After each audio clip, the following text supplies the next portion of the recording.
Nous voici déjà sur le manga review numéro 15 de la chaîne. Et nous allons voir cette fois-ci Magica.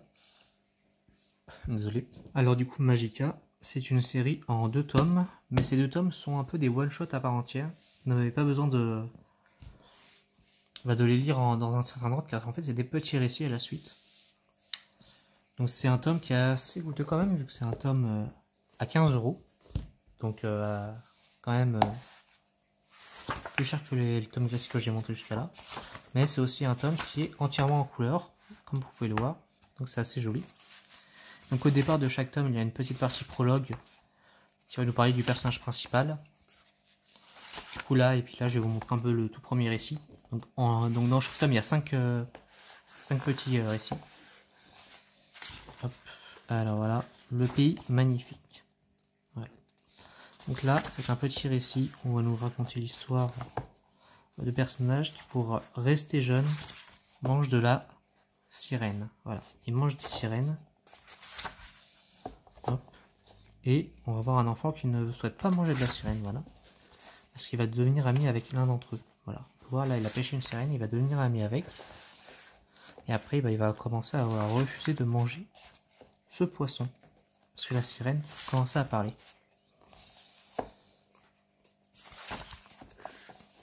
Hop là.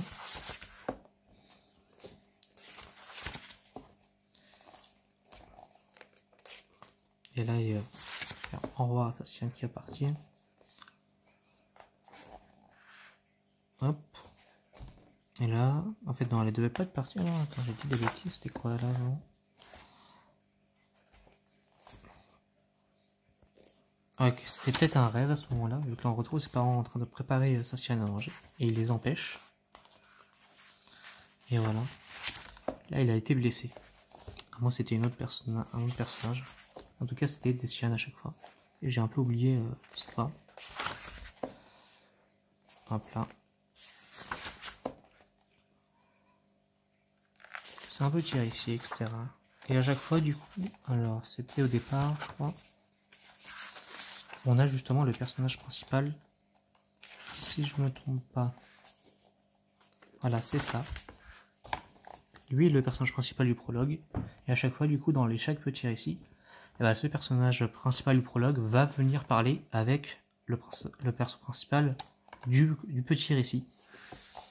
Et c'est assez sympa. Même si du coup, il ne reste pas longtemps dans le petit récit, il apparaît quand même à chaque tome pour parler justement avec un des personnages importants du récit en question.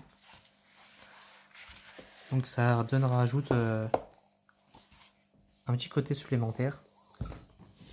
Au moins on a toujours un personnage en lien qui est à chaque fois tout le temps là. Donc c'est pas des récits qui sont totalement étranges à chacun, vu qu'au final on a toujours un lien entre chacun, qui est du coup le personnage principal. Et donc le pourquoi du comment, on le retrouve à chaque fois dans ces petits récits. Et ben il faut lire simplement dans le prologue, qui expliquera du coup pourquoi on va à chaque fois revoir notre personnage principal du prologue, revenir à chaque fois dans les autres petits récits. Voilà, donc c'était Magica. Donc 5 petits récits à lire. Et 5 autres également du coup pour le second tome. Qui n'est pas également un second tome, c'est 2 one-shots. Mais vous comprenez un peu l'idée. À chaque fois il y a un prologue un peu différent l'un de l'autre. C'était du coup le review 15, du coup le review qui était en couleur. Et le review 16 du coup devra normalement être aussi en couleur. Donc bonne journée à vous et au revoir.